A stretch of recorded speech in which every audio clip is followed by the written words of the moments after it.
Hello, everybody. It's Frank and Stan chat again. This is edition number 229. And for those of you who are watching on the video, you'll see that at the top of our screen is a colleague who I've worked with before, has been a guest on here before, has some sort of extensive experience of senior civil service work. And I'm delighted to say, after his first appearance, John Malynn is willing to come back again. So thank you, John. How are you this morning? Very well, thanks, Frank. Yeah, it's good to be with you both. I've kept a watching brief on education. Surprise, surprise. I still volunteer. I'm a chair of governors at a primary school in Hertfordshire, and sit on the trust of a free school, also in the same county. Um, so yeah, I keep involved, and it's something you never lose, isn't it? No, Really. no. But I mean, I don't know the first time I met you, but you worked for the DfE. You were in effect the off DfE Ofsted link civil servant, weren't you? Do you want That's to just right. give us a little Yes. bit of background about that? Because you eventually ended up working within Ofsted as well. Yes. I mean, the team I worked in was the sort of policy lead on school accountability, and obviously a significant chunk of that was school inspection. We also managed the relationship between Ofsted and the DfE, which is always an interesting one with lots of tensions, as has played out Yeah. sometimes in public and sometimes not over the But years. I think though that I mean I used to meet you at sanctuary buildings. It felt like every week. It probably wasn't every week, but we did meet regularly.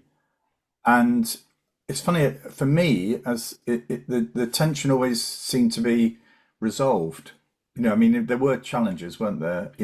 In the work that we did, but it never, as you say, some of those things just remained private challenges, and I never felt hindered by the department in that way, in a way that prevented me from developing, say, some thinking on a framework change or whatever. It was never as tense as it feels perhaps now. So the stakes were perhaps, I don't know, lower. I don't know. But what was your take on it? Was it just you were very good at hiding all that? I don't think the stakes were lower. I think the stakes were always high, and some of the changes that you and I oversaw were as significant as changes that are sort of planned now. I think it's recognizing, that what we're there to do. We're there to achieve the greater good, and yes, there'll be tensions and personalities will come into play, but some of this is about seeing beyond that and thinking we've just got to make this work. So let's Mm, make it work. People don't necessarily need to know the detail of how you got there. That's not necessary for public consumption, and that's what public servants do. You work your way through to a point where you reach a solution, and you get the policy in place that needs to be in place.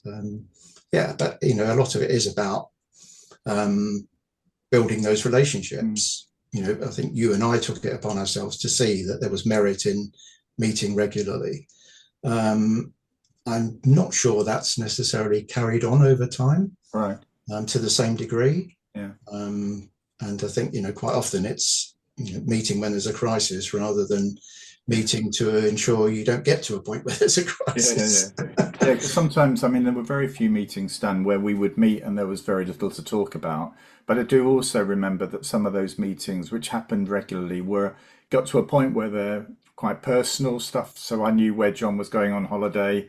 And I didn't know his wife, but I knew of his wife, and I knew where he lived, and all these sorts of things were part, I think, of the relationship that you develop, aren't they, with colleagues that you feel you can trust. And I certainly felt that with John. But then, John, you went on to move on to Ofsted. You were actually, I don't know, was it transferred over, or did you have to apply for the job at It Ofsted? was transferred over. I mean, I'd met Sir Michael in a sort of previous life, as a school governor on a it was actually on an IEB, Oh, a right. failing school where this was just before Sir Michael opened Mossbourne.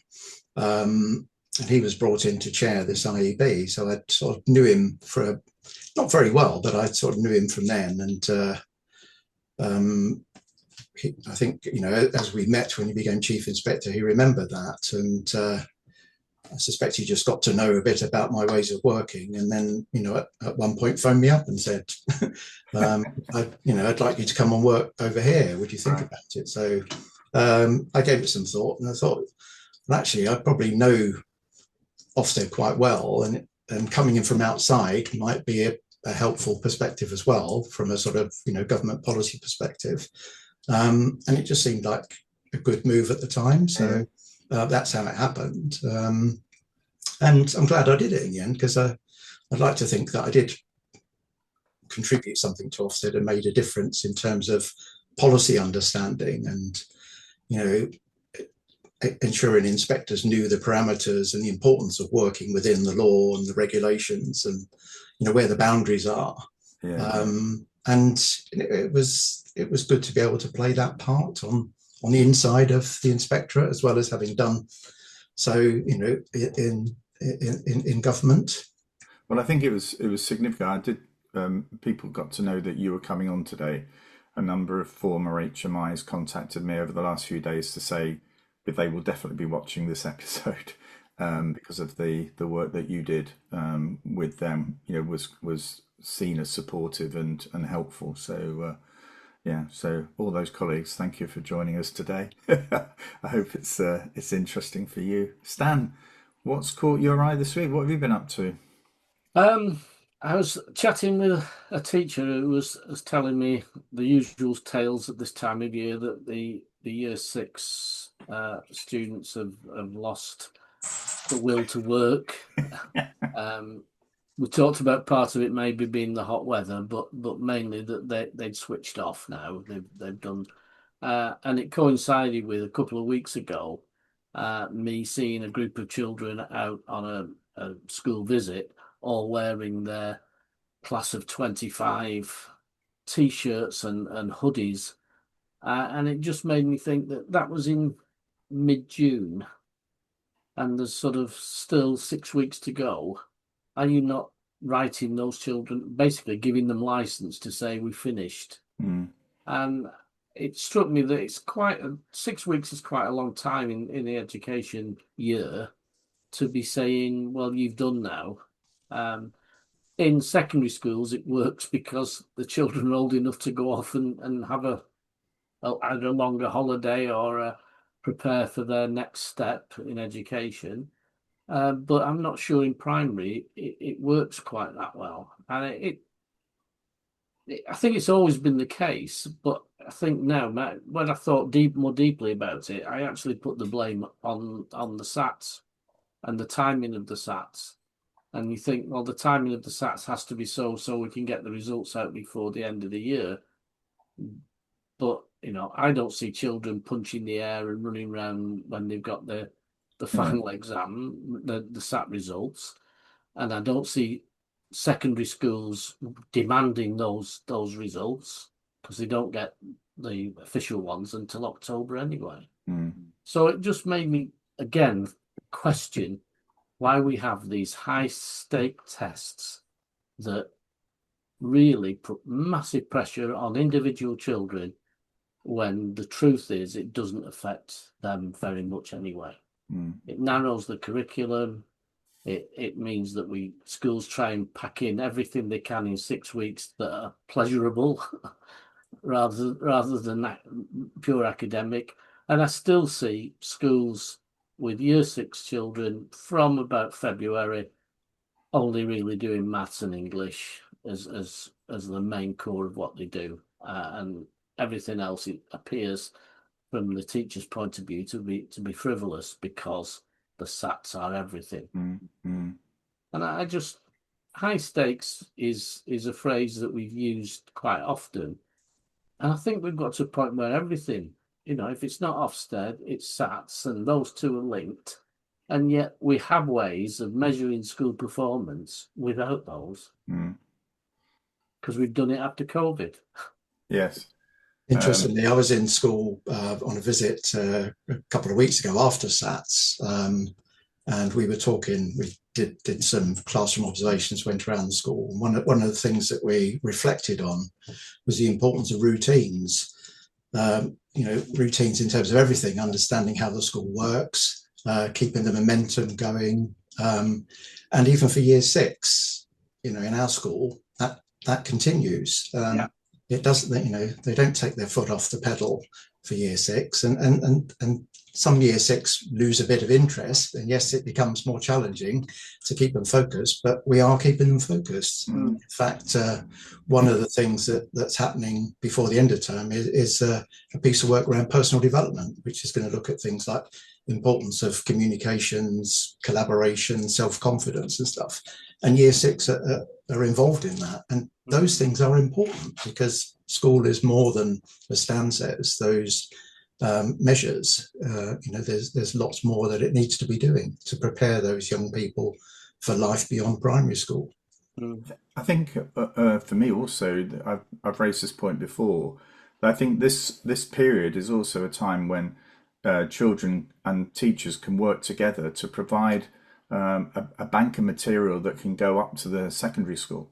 So in effect, that keeps the focus on the importance of this period so that you make a positive impression when your secondary teachers pick up your books and have a look at what you've been studying. That acts as a spur to the teachers because they want that to look good compared to all the other schools that be providing children to that secondary school and to that teacher. So I think it really, picking up on the point Stan says, this can be made to be a really important time if everything is all connected well, and the secondary schools. The word I hate it when I dislike it when primary schools say, "Oh, take all your books home at the end of year six," which they then, for us, went up in the loft, and we are now at the age where we're clearing everything out. Yes. We haven't looked at them since, but actually, that I think some carefully chosen pieces about the quality of work are a really good indicator for the next teachers to what this child's capable of. I spoke about that, Frank, when we were doing some work in Stoke, and the answer, because I put that rather simplistic view of why don't you, and the primary school was saying, well, we send our children to 5 different secondary schools, all of which will have different. That's not even managed. Some do, some don't, and it's almost you need a, dare I say, a policy, something that says this should happen. Otherwise, it's really difficult for schools to organise. I think parents, well, if you think about this in business or in any other field, where you say what we're going to do is we're going to boil everything down, because in effect, to one measure. And that's the measure we're going to send off to the next person in the chain, whether that's a supplier or whatever. In effect, I think most people view that as being absolutely crazy, that you're trying to boil down one child into, well, it would be like 2 measures, wouldn't it? It would be an English and a maths measure. And let's ignore all the other bits that we have. We're not going to bother sending that on. They're not going to be interested in that. I think the head of art, for example, would be very interested to see the quality of the artwork that have been going on in year 6. Yeah, That'd be really interesting. You could immediately go, either A, there's a school that really knows how to do this, it's got some incredibly high standards, or there's a child there that's standing out as being quite an exceptional artist for whatever reason. We've got to keep an eye on that person. These the school are struggling to find some artwork for you. Well, I think that's also the challenge, isn't it? I think that is, I think that then as you'd be looking, wouldn't you? A good head teacher would be looking at all that range of work that we're sending up and saying, is that really good enough? Which gets to the point about your levers 25. A challenge, Frank, which I quite often use, whether I say it out loud or not, is painting in year 6. When was the last time the children in year 6 did some painting? Not colouring, yes, but painting. Yeah. And quite often it's kind of, I'm sure they have, but I've no evidence of it, or Yeah, I yeah, yeah, don't yeah, remember the yeah, last time we painted. yeah. Well, these are challenges, and as we said before we started recording, it's very easy to sort of look from afar when you're It not is. involved in this on a day-to-day basis. But I think these are, valid challenges, aren't they, in Mm. terms of delivery? Well, it'd be a good time to have an art week, wouldn't it? It would, it would, yeah. Where you do sort of get down to doing the real Mm, painting mm, stuff and the real sculpture and things like that.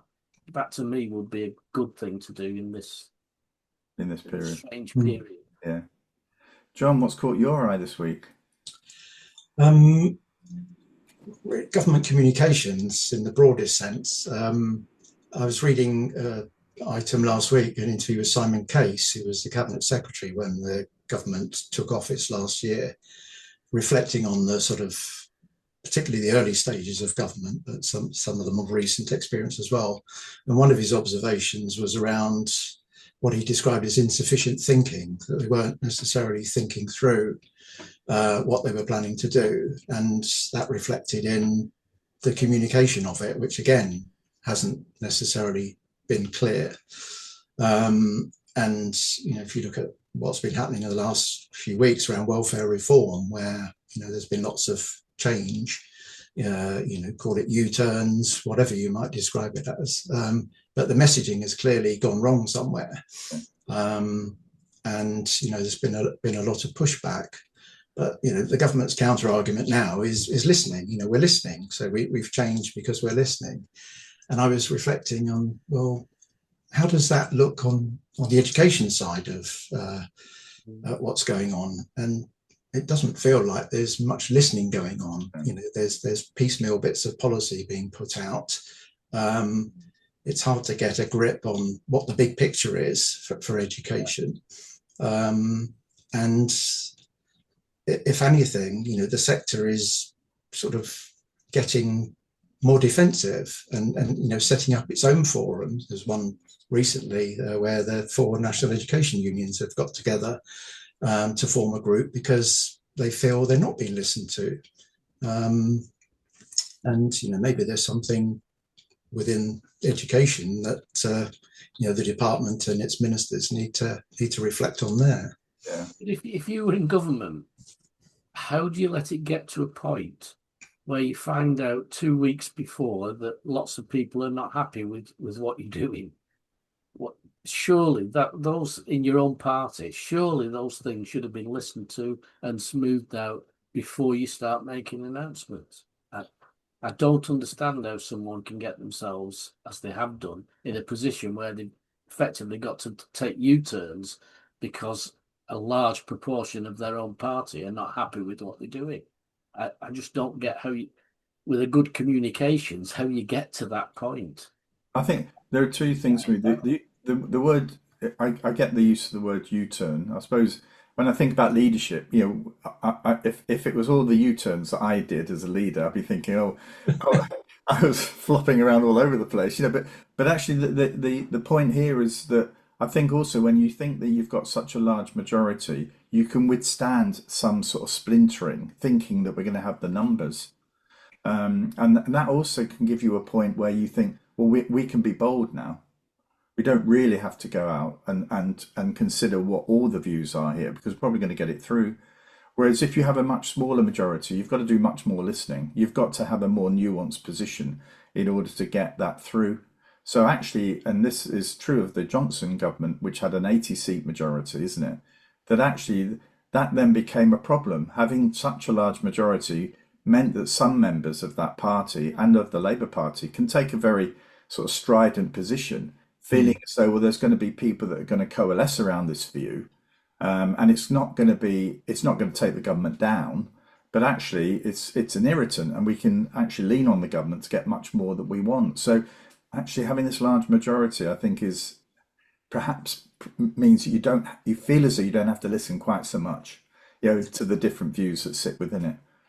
I think the other thing is, I mean, they've been out of government for a long time, and actually governing is much more challenging than being in opposition. Yeah. It is difficult, and regardless of what majority you've got, things are often more complicated than they might appear when you're sitting on the other side, working out what your plan's going to be if you do get into Can I ask government. a question then? I mean, and I don't want you to give any names, but you must have been in a position where you've had to brief a new minister, for example, even a new government minister. You know, a government's come in and whatever. I mean, how difficult is that to get across, and how quickly does it take for a minister to get a sense of the issues that really sit beneath the policy that they're trying to sort of push through? I think it varies. I mean, some ministers come in very well briefed. That, you know, if you look at people like Michael Gove when he was Secretary of State in the first, well, it was the coalition government, wasn't it, at that time? I mean, he was putting out messages well in advance of you know, them being elected into government, and everyone knew exactly what he was looking to do. And you know, it was clear when he came into office, when you were briefing ministers like him, that you know, they knew what they wanted, Yeah, and it wasn't that difficult. But you know, they're all different. You know, some will be much more interested in their areas of policy than others. yeah. So you know, it's a very mixed picture, I think. I remember the first time I was at the department where I got a sense of a minister getting really interested in some of the detail, and that was David Miliband. That goes back to, don't know when he was at the department. Must be what, 20 years ago now. But I remember we were doing some work on finance, and he had a very clear understanding about what that work was about, and was not influencing how it was created, but had a clear idea of where this policy needs to lead to in order to get better distribution of funding across all schools. That's basically what it was about, and allowing schools to interrogate each other's financial position so that they could learn from each other. So I think I was really struck by him as being a sort of didn't come over as ministerial. That was a lovely thing. He was just like another one of the team, you know, sitting around trying to resolve it. There was didn't have any sense of hierarchy about that as well. So he made a very strong impression on me. I had similar experiences working with him on things around regulatory reform in government. Again, within DfE, Yeah. very personable, very down to earth, and very respectful of officials. Yes. Yes. Isn't it funny when you meet somebody like that? It doesn't take above 30 seconds before you're thinking, oh right, this is Yeah. somebody thinking differently and working. I remember who's now Sir David Normington, but he visited my school trying to work out what was best in terms of staffing for schools. That was his, and he was saying to me, so what would you do about this? And I'd say an answer, and then I'd try and amplify that answer, and he'd say, I've got that. Put that away now. I've got that one. Next one. And I think, wow, this man's brain's working far faster than mine can. But he was real and genuinely wrote back to the school afterwards and thanked us and asked about some children's artwork that they'd done, and we sent them examples to him to put up in his office. But it was a very short, an afternoon meeting. But somehow there was a really strong relationship then with him and the school. Right. As a very sharp mind. Yeah, I mean, I'm mine apart. The thing is also, I suppose, when you've got ministers that change quickly. I mean, we had this, didn't we, towards the end of the Conservative government? Yes. Where ministerial changes were, well, I mean, they seem to be weekly, but they're perhaps not quite as frequently as that. Well, there might have been actually right at one period. I mean, how easy is that? I suppose you didn't experience that, did you, to quite the same degree during your time in the DfE? Not to that degree, no. But it can be quite disruptive. And depending on the timing of it, I can remember once we were working on a piece of legislation, and the minister had to do a speech the following day, and we'd prepared everything, and there was a reshuffle overnight. So we'd met with one minister, and agreed what they wanted to say, and we'd crafted the speech around that. And the following day, when they were due in Parliament to present this, it was a different minister. And we had about an hour and a half to almost completely Everyone. rewrite it. I mean, just one thing. I've never been at the department when a minister has been introduced to the civil servants. I mean, how is that managed? Because how because I've seen some pictures whereby they walk in and everyone's sort of clapping and whatever. But how does the Department for Education sort of introduce a new minister to or Secretary of State to the office? I mean, it varies. I mean, it used to be much more low key. Like the ones that would be gathered around the door would be like the private office staff Yeah. and the permanent secretary and his office maybe, and a few of the seniors. But most of the others, unless their policy was something that was relevant to individual ministers, that would be the time at which they would get to meet the ministers. More recently, I think there's been a bit more of a big grand, let's get as many people together as possible, and maybe the Secretary of State might say a few words and the permanent secretary might say a few words. But that never used to happen, some years back. It's a much sort of smaller scale. Yeah. It's funny because when I worked for the co-op, the Queen came and opened the head office in Manchester. And the head office is designed in such a way that there are, I think, 12 or 13 floors. Most of them have a balcony area on 3 or 4 sides. So the staff could all sort of look down to where the Queen was opening and cutting the ribbon. And there was then some words she gave, some words, and then the CEO at the time offered some words of thanks.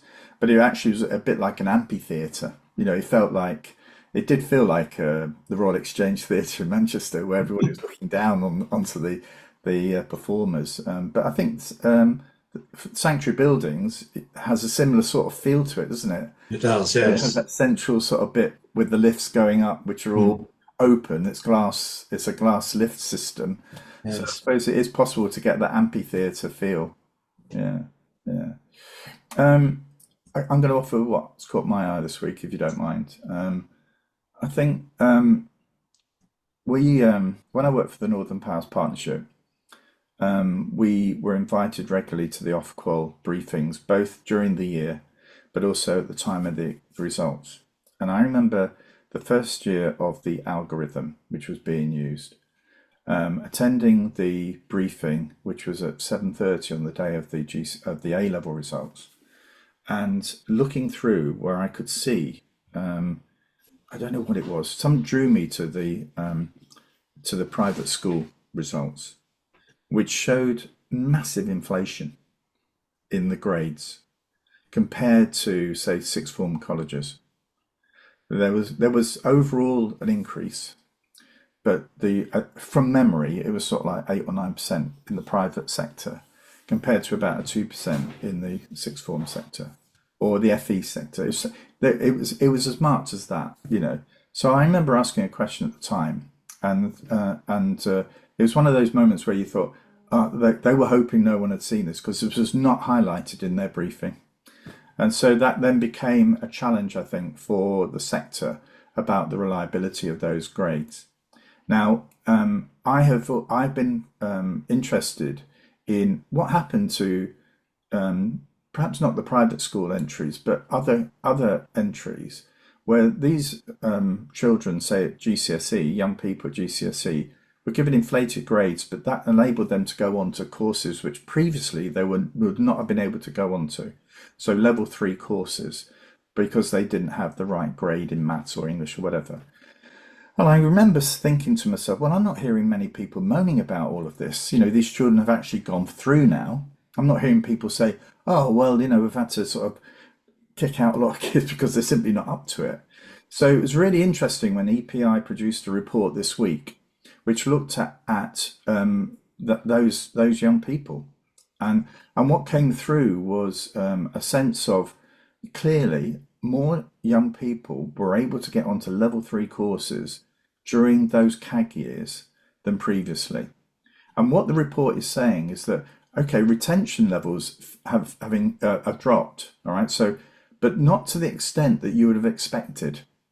So what the report is saying is that we need to perhaps look again at what the criteria is for these young people to successfully transition into a level three. And at the moment, far heavily, isn't it? Maths and English. You've got to Mm. get grade four. Yeah. But what this report is suggesting is that, that's it's too clear cut that you're either yes or no on that. That is meaning that a number of young people are not getting on the right courses, which in turn affects their enthusiasm to study. And so, in a way, what they're urging is for a reconsideration about those transition requirements and whether or not we need, again, Stan, to look a little bit more broadly at what the circumstances are for individual children in terms of where their education has been, the schools they've attended, all this sort of stuff, which can affect your whether or not you get your grade four or not, and whether or not we need to look at that broader range of criteria to see whether or not that is what will mean whether a child is successful on the next course at level three. But one other thing that came through was also an enthusiasm amongst that group of young people to study a combination of technical and academic, and I don't like those two terms, but I'm trying to make a point. Mm.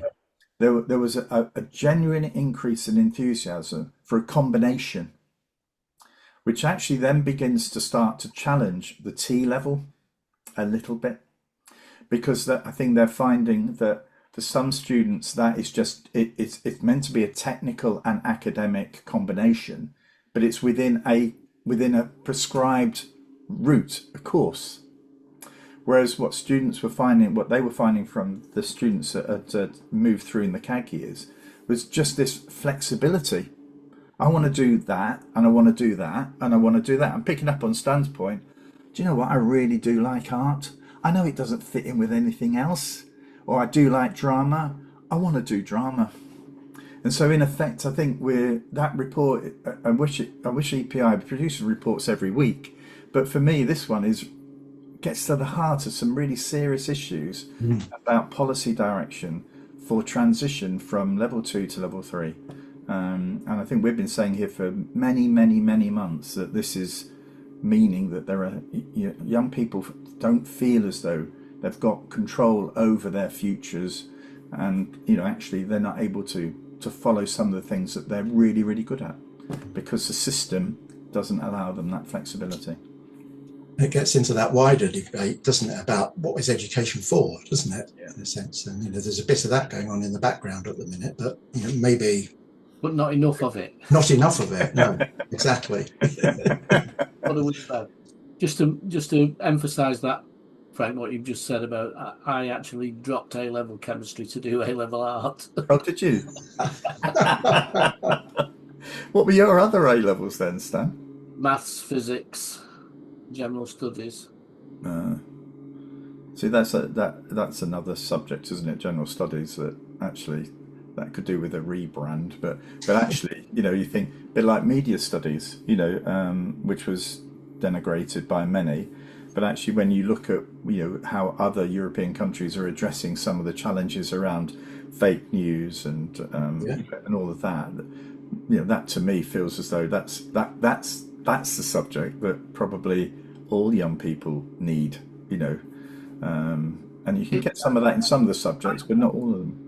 And I think I can think back to sixth form and having one lecturer who did a one, well, it's probably a morning lecture on argument and how arguments work and how people are persuaded in arguments, and that stuck with me for Well, the rest what of a my life. fantastic lesson that was, Stan. That was how many And years ago? it was part. I think it was part of the general studies Right.